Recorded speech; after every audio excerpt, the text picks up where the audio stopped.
They believed they were coming to surrender. What they found was a nightmare. Japan's finest naval minds, architects of Pearl Harbor, were about to confront the impossible, an enemy that built warships faster than they could be sunk. On September 1, 1945, in Tokyo Bay, 5 Japanese officers boarded the USS Missouri for what they thought was a simple preparatory inspection. It became a terrifying lesson in industrial warfare, revealing the true reason for their nation's utter defeat. This is the story of how their first-hand encounter with American might shattered every strategic assumption, showing them the secret behind the war's inevitable outcome. The morning fog clung to the water like a shroud as Captain Mitsuo Fuchida and his delegation approached the colossal USS Missouri. Fuchida's weathered face was impassive, but the sheer scale of the American warship was already beginning to chip away at decades of ingrained belief.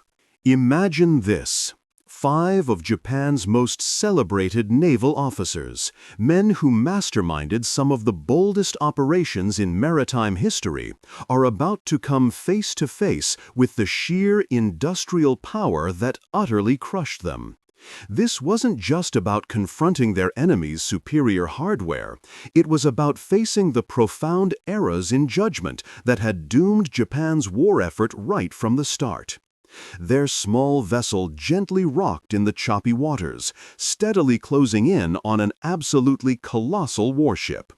Captain Fuchida, ever the professional, adjusted his cap, his gaze fixed on the enormous vessel, taking it all in with intense interest. At 47, Fuchida stood as one of Japan's most seasoned naval aviators. He was the man who had led the initial attack on Pearl Harbor almost 4 years prior and had miraculously survived the crushing defeat at Midway. Now, as an empire faded into its twilight, he found himself tasked with this final, deeply humbling assignment. "It really does seem even bigger up close," Commander Minoru Genda remarked, standing right beside him. Genda, the brilliant mind behind so many Japanese naval operations and a master tactical planner, had dedicated years to studying American carriers, specifically the formidable Essex class. He figured this particular ship had to be one of their very newest. "Actually, Commander," the American liaison officer politely interjected, correcting him. "The Missouri, you see, is an Iowa-class battleship, not an aircraft carrier at all. You'll be seeing one of our actual carriers tomorrow." Fuchida and Genda exchanged a quick, meaningful glance. Even after years of bitter conflict, there was still lingering confusion about the sheer number and variety of American vessel classifications. Indeed, the sheer number and incredible variety of American warships had always posed a significant intelligence challenge for them. Also among them were Captain Toshikazu Omai, a sharp strategic planning expert, Lieutenant Commander Yahachi Tanabe, a skilled naval engineer, and Rear Admiral Satoshi Tomeoka, who had served on the Imperial Navy General Staff. Each of these men had been hand-picked, not merely to prepare for the upcoming surrender ceremony, but with a crucial secondary mission: to gather final intelligence on American naval capabilities. This wasn't information that would ever be used for war, no, but it might just help them understand how their once proud Navy had been so utterly and thoroughly defeated. As they finally boarded the USS Missouri, they were met by Captain Stuart Murray, the ship's commanding officer, who greeted them. "Gentlemen, welcome aboard," he said. "I understand you're here to familiarize yourselves with the surrender ceremony arrangements, but my orders also permit me to offer you a limited tour of some non-sensitive areas. Please, right this way."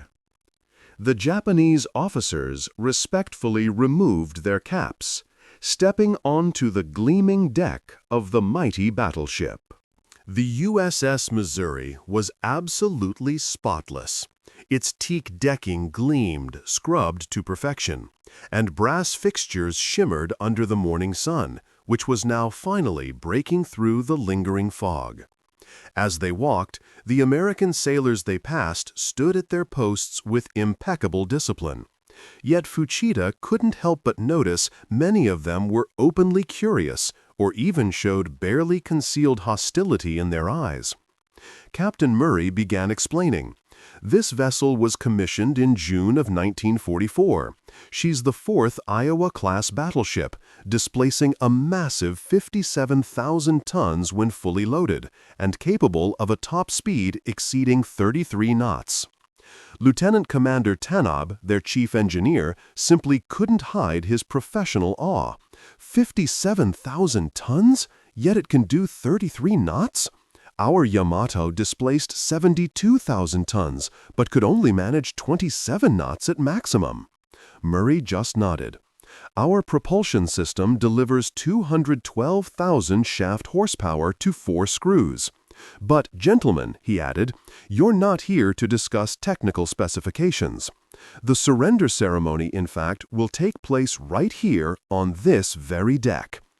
As they continued their tour, Rear Admiral Tomoka, ever the meticulous planner, began asking carefully measured questions about the ship's construction time. Murray answered without a moment's hesitation. From keel laying to commission, it was just a little over 3 years and 5 months. Tomoka's expression remained perfectly neutral, but Fuchida knew exactly what his colleague was thinking. Their own Yamato, the absolute pride of Japan, had required nearly 5 long years from keel laying to commission.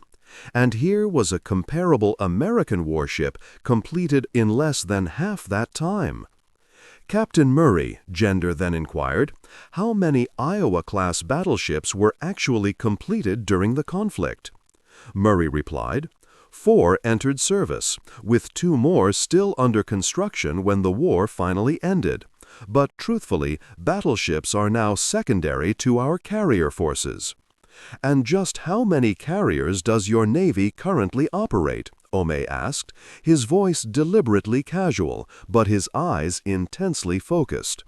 Murray seemed to pause, considering exactly how much information to reveal.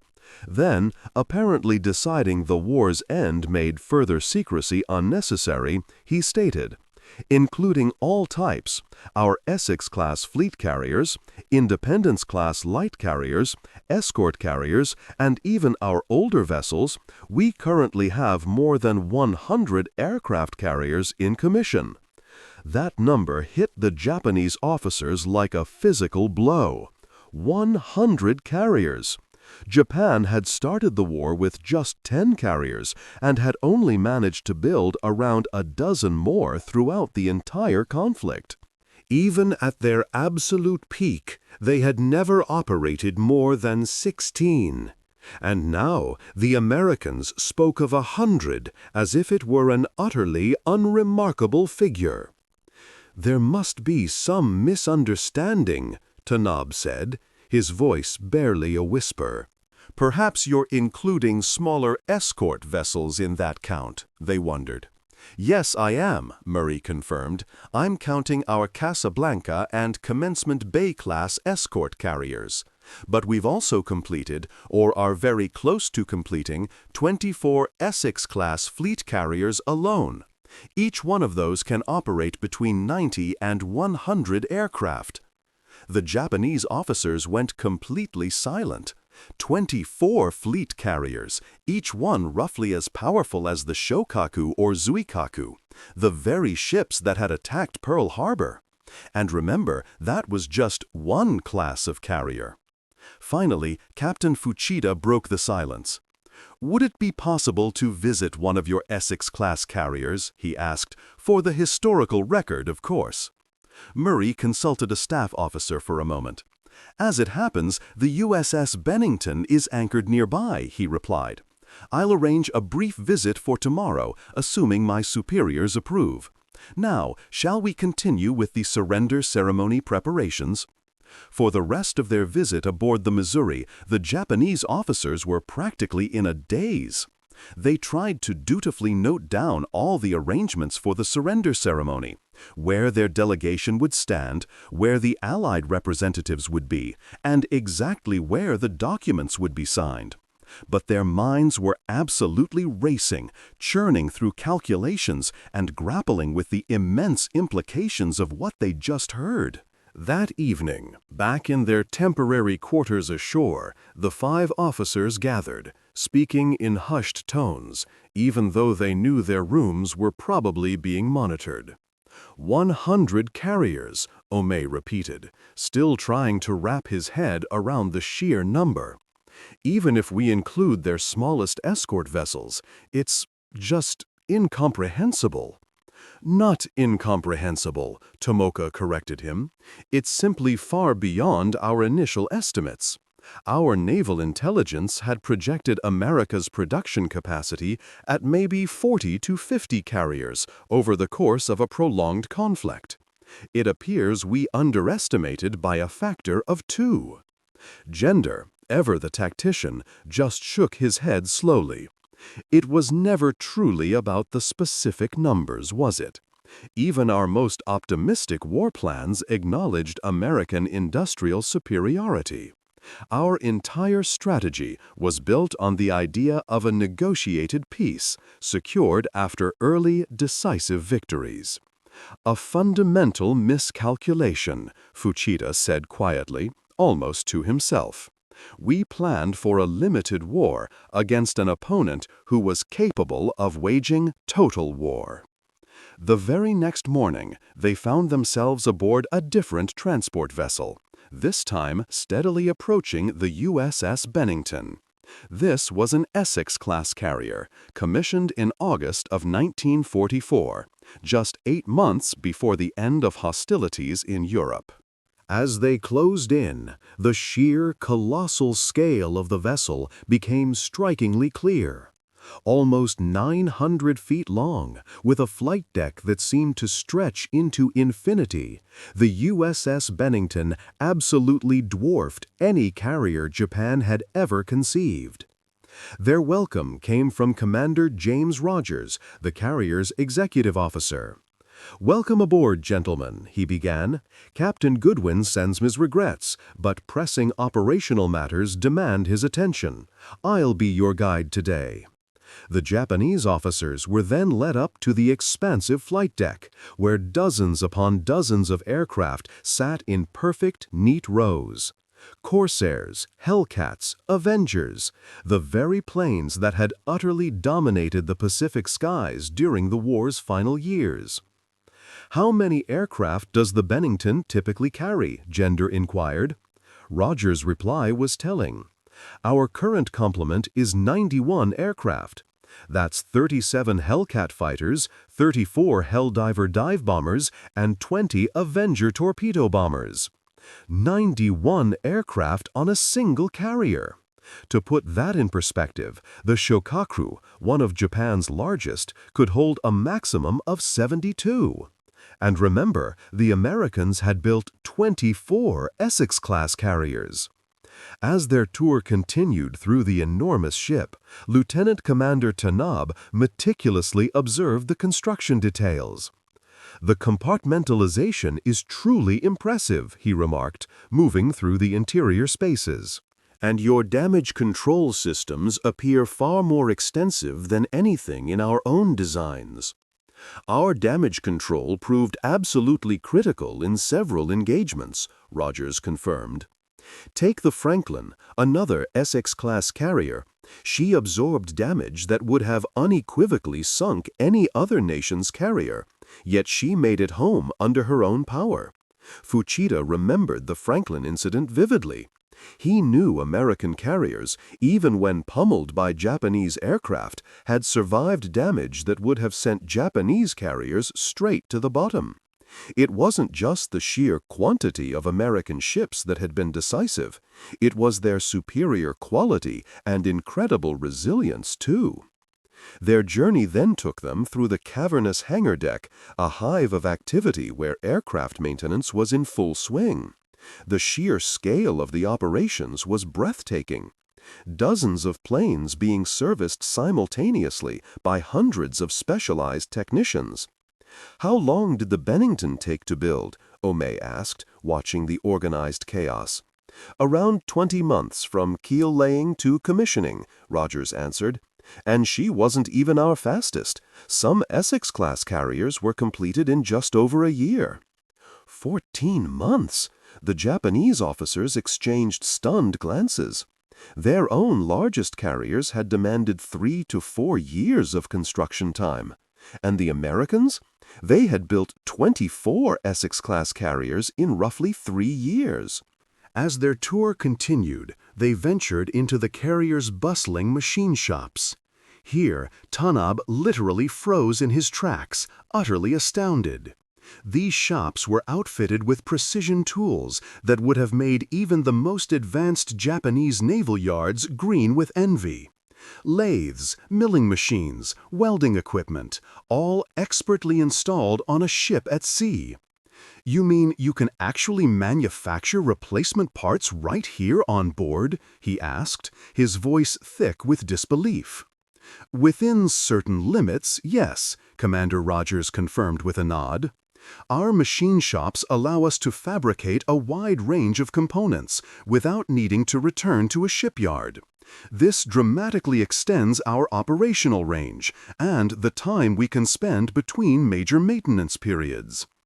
This self-sufficiency at sea was yet another profound American advantage, one that had proven absolutely decisive across the vast Pacific theater, where logistics and supply lines stretched for thousands of miles. Next, they arrived at the mess facilities and were invited to observe lunch service for the crew. They watched as long lines of sailors moved with surprising efficiency through the serving areas, emerging with trays piled high with food. Fresh bread, generous portions of meat and vegetables, even ice cream. The sheer quantity and variety were astonishing. "Your sailors truly eat like this every single day?" Admiral Tomoka inquired, unable to completely mask his surprise. "3 substantial meals daily," Rogers affirmed. "We consider proper nutrition absolutely vital for combat effectiveness." Fuchida's mind drifted back to Japan's own sailors in the war's final desperate months, surviving on severely reduced rice rations, suffering from widespread malnutrition and related illnesses. The stark contrast was almost unbearable. The tour culminated with a visit to the Flight Deck Operations Center, where the intricate, complex choreography of launching and recovering aircraft was meticulously explained.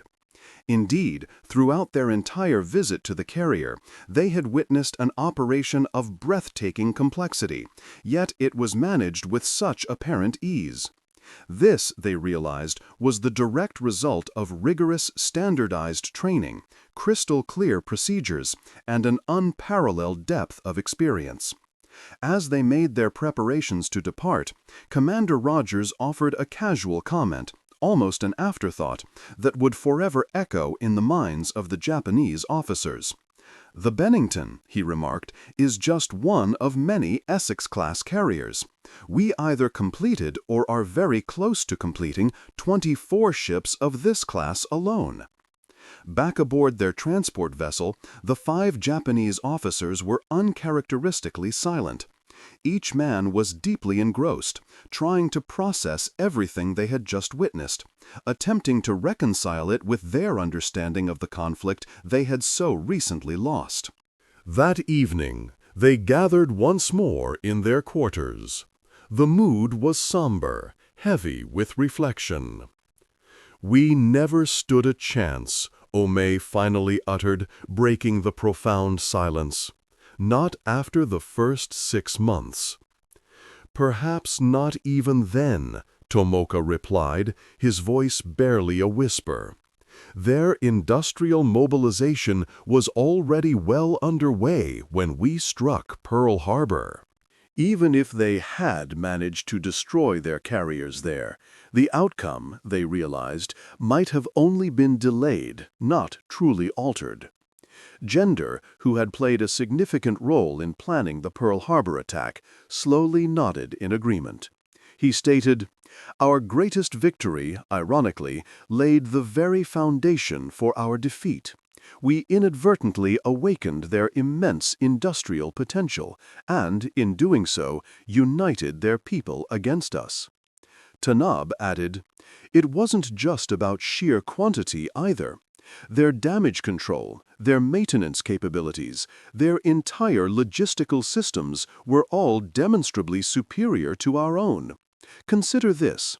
A single Essex-class carrier alone represented more industrial and technical capacity than our largest naval shipyard combined." Fuchita, who had been quiet up to this point, now spoke.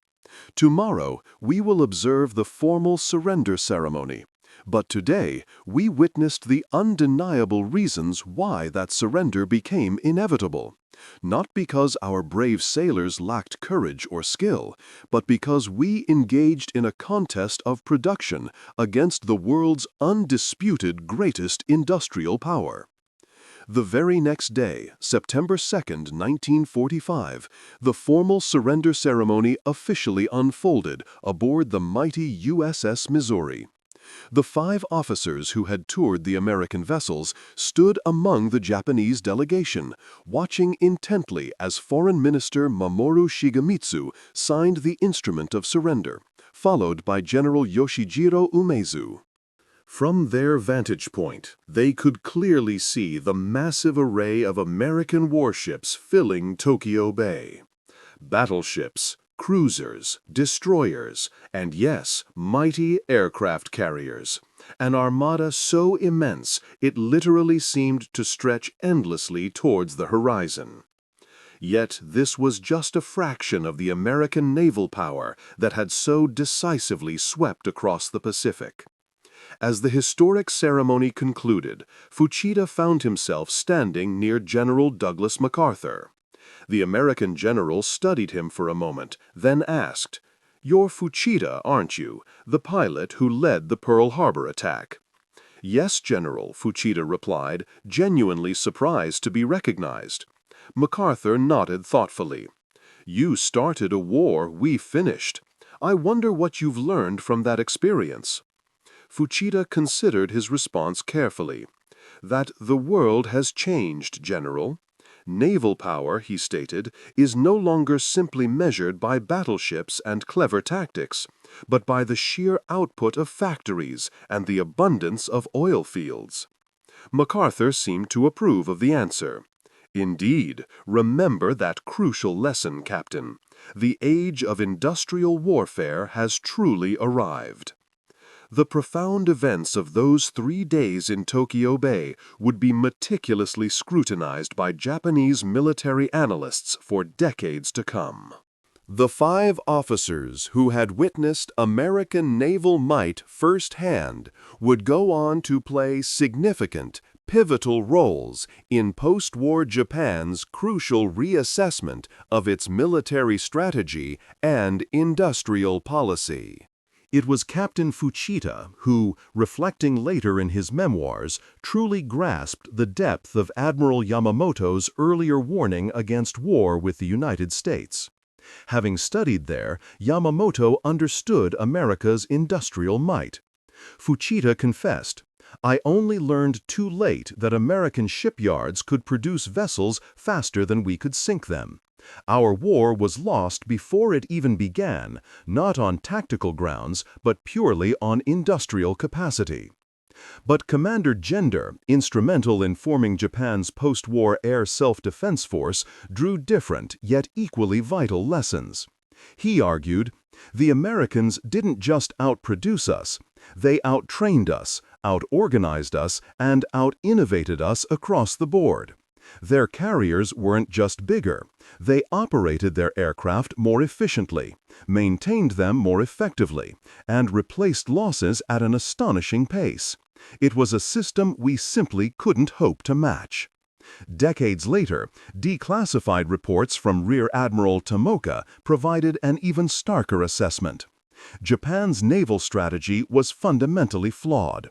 We failed to account for America's true industrial potential, measuring our strength against their active fleet rather than their sheer production capacity. By the time this critical error became apparent, our position was already beyond recovery. Lieutenant Commander Tanabe, who would later contribute to Japan's post-war shipbuilding industry, used his observations of American vessels to transform Japanese industrial practices. He noted, "The Americans had achieved something we hadn't, the perfect blend of mass production and unwavering quality control. Their ships were built quickly, yet finished to exceptionally high standards." This very approach would, in fact, lay the groundwork for Japan's incredible economic revival. Perhaps Captain Omai encapsulated it best in a lecture to Japan's post-war Defense Academy. "We lost the war on the drafting tables of Pittsburgh and the assembly lines of California long before we ever lost it in the waters of the Philippine Sea or the Marianas." Yet, the industrial disparity revealed during those inspections only told part of the story. American success wasn't just about factory output. It reflected a society fully mobilized for war. Civilian factories rapidly converted for military production, millions of women entering the workforce, and a relentless pursuit of standardization and innovation at every level. What America achieved in naval construction was an industrial feat unlike anything humanity had ever seen before. From the attack on Pearl Harbor right up to victory over Japan Day, American shipyards churned out an astonishing 110 aircraft carriers. That's 24 fleet carriers, 9 light carriers, and 77 escort carriers. And in that exact same time frame, they also delivered 8 battleships, 48 cruisers, 349 destroyers, and almost 450 submarines. For the Japanese officers who had started the war convinced of their superior quality, these numbers weren't just daunting, they were utterly incomprehensible. Japan's entire wartime naval production? It barely scraped together 15% of what America alone was producing. And when it came to aircraft, the gap was even wider. Japan managed to build roughly 76,000 planes throughout the whole war, but American factories? They delivered well over 300,000. This incredible production miracle wasn't just about sheer scale, it was also fueled by relentless innovation. Think about it, the construction time for an Essex-class carrier plummeted from 25 months for the first ships down to under 15 months for later ones. And Liberty ships, those critical workhorses of America's maritime supply chain, saw their build time slashed from an initial 240 days to an average of just 40 to 50 days. One vessel even holds the record for being built in just over 4 days. But even beyond these mind-boggling production figures lay other numbers that were just as crucial. America's steel production during the war hit an astounding 89 million tons in 1944 alone. That's more than double Japan's total output for the entire conflict. For oil, absolutely vital for naval operations, America was pumping out around 150 million barrels every single month. Meanwhile, Japan was desperately trying to import a mere 4 million barrels monthly, and that was before Allied submarine campaigns completely choked off their supply lines. Get this, a single oil field in East Texas produced more petroleum than all the territories controlled by the Japanese Empire combined. These stark industrial realities fundamentally shaped every strategic option available to both sides throughout the entire conflict. Japan had gone into the war knowing full well they couldn't possibly match American production. Their hope was to force a negotiated peace before that colossal industrial might could be fully mobilized. Japan's strategy hinged on a limited war. America, however, responded with nothing less than total war. For those 5 Japanese naval officers who personally witnessed America's overwhelming naval might right there in Tokyo Bay, these brutal realizations didn't just transform their understanding of their defeat, but of modern warfare itself. The age of industrial warfare had undeniably arrived, bringing with it entirely new, critical requirements for national defense. In the decades that followed, Japan embarked on a remarkable journey to rebuild its economy. They drew crucial lessons, in part, from American wartime production methods, things like standardization, rigorous quality control, incredibly efficient supply chain management, and a seamless integration of design and manufacturing. It's a profound irony that the economic miracle which transformed post-war Japan from utter devastation into an industrial powerhouse actually had its deepest roots in the very American systems that had ensured Japan's defeat. This ultimate irony was certainly not lost on Fuchida and his colleagues. The very industrial techniques that had once vanquished them would, in time, become the bedrock of Japan's post-war economic resurgence. Japan's incredible shift from a wartime adversary to a peacetime economic competitor would be forged on principles directly observed during those sobering tours of American warships docked in Tokyo Bay. As the American occupation of Japan progressed, even more astonishing revelations emerged about the sheer scale of American industrial mobilization. The United States hadn't merely constructed ships and aircraft, it had fundamentally transformed its entire economy for war production. Automobile factories, for instance, were expertly converted to churn out aircraft. Civilian shipyards expanded exponentially, reaching many times their peacetime capacity. And entirely new manufacturing techniques were rapidly developed to accelerate production while rigorously maintaining quality. Perhaps most impressively, much of this industrial marvel was achieved while simultaneously supplying both the Soviet Union and Great Britain through the vital Lend-Lease programs. America truly outproduced the combined Axis powers, all while serving as the indispensable arsenal of democracy for its allies. For Japan, which had plunged into the war with inherently limited industrial capacity and rapidly dwindling resource reserves, the contrast couldn't have been more stark or more painful. Japanese strategic planning had largely centered on maximizing their existing advantages rather than investing in developing entirely new capabilities. Their naval doctrine, for example, heavily emphasized quality over sheer quantity, the decisive knockout battle over protracted, sustained campaigns, and tactical brilliance above all else rather than logistical superiority. While these approaches initially brought undeniable success, they ultimately proved woefully inadequate against an opponent that simply refused to accept a limited war or entertain any notion of a negotiated peace. American strategy, by contrast, had been one of relentless attrition. They were willing to trade space for time, absorb initial, painful defeats, all while meticulously building an overwhelming force, and then applying that immense power relentlessly across the vast Pacific. The mighty Essex-class carriers that had so deeply impressed those Japanese officers were, in truth, just one powerful component of this grander, overarching strategy.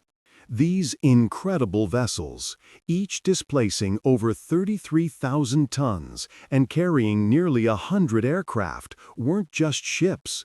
They were the very backbone of America's fast carrier task forces, the ones that absolutely dominated the Pacific in the final years of the war. With their 16 5-inch guns, a multitude of anti-aircraft weapons, and advanced damage control systems, these were true powerhouses, both offensively and defensively. But here's the kicker. It wasn't just their individual might, it was the sheer number of them that proved decisive. By the war's end, 24 Essex-class carriers were either commissioned or nearly finished. Think about that for a second. That represented more fleet carrier capacity than all other navies in the world combined. And get this, they built them while simultaneously churning out dozens of smaller carriers, hundreds of destroyers, and thousands upon thousands of landing craft.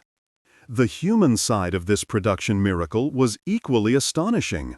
At its peak, American shipyards employed nearly 1.8 million workers. Many of these folks were previously unskilled, and a huge number were women stepping into industrial roles for the very first time. Yet, these workers achieved levels of productivity that had previously been considered utterly impossible. Take the Kaiser shipyard in Richmond, California, for instance. They famously constructed a Liberty ship in an astounding 4 days, 15 hours, and 26 minutes. Now, that was a special demonstration, of course, designed to showcase American productive capability. But even regular production times for these vital transport vessels were slashed from months down to mere weeks. For the Japanese officers who had dedicated their entire careers to mastering naval strategy and operations, these revelations forced a profound, fundamental reassessment of warfare itself. They now understood that modern conflict wasn't primarily decided by brilliant tactics or even deep strategic insight. No, it was ultimately about industrial capacity, the availability of resources, and robust logistical systems. In his final report, just before the Japanese naval staff was dissolved, Admiral Tomoka laid it out clearly. He wrote, "The lesson of this conflict is clear.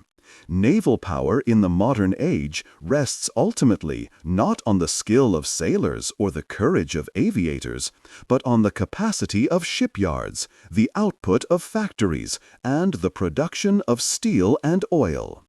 Without industrial supremacy, tactical and operational excellence can delay defeat but cannot secure victory." This critical lesson wasn't lost on post-war Japanese planners.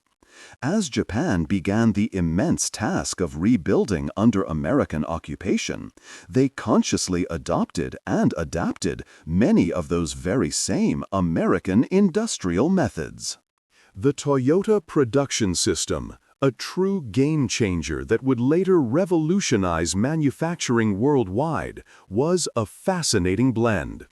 It took crucial lessons from American wartime production and mixed them with groundbreaking innovations specifically tailored for Japan's unique needs.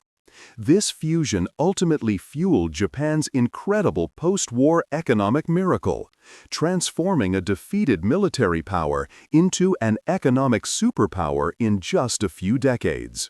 And what was at the heart of this transformation? Many of the very same principles that had driven America's wartime production success.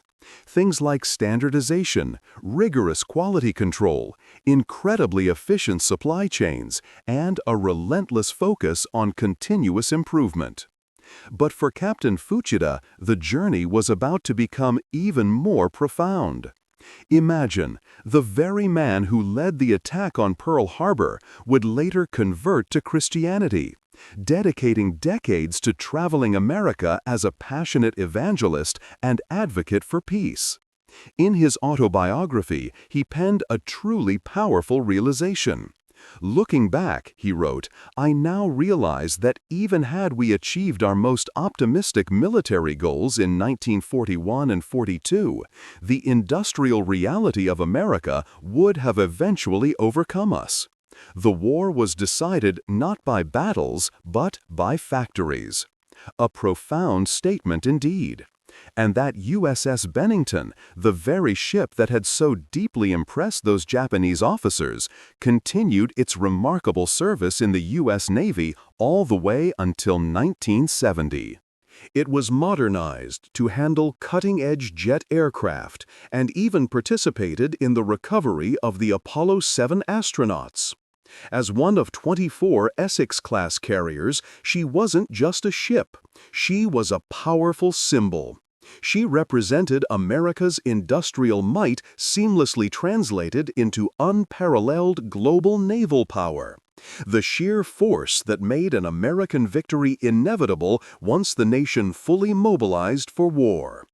Now, fast forward decades after World War II.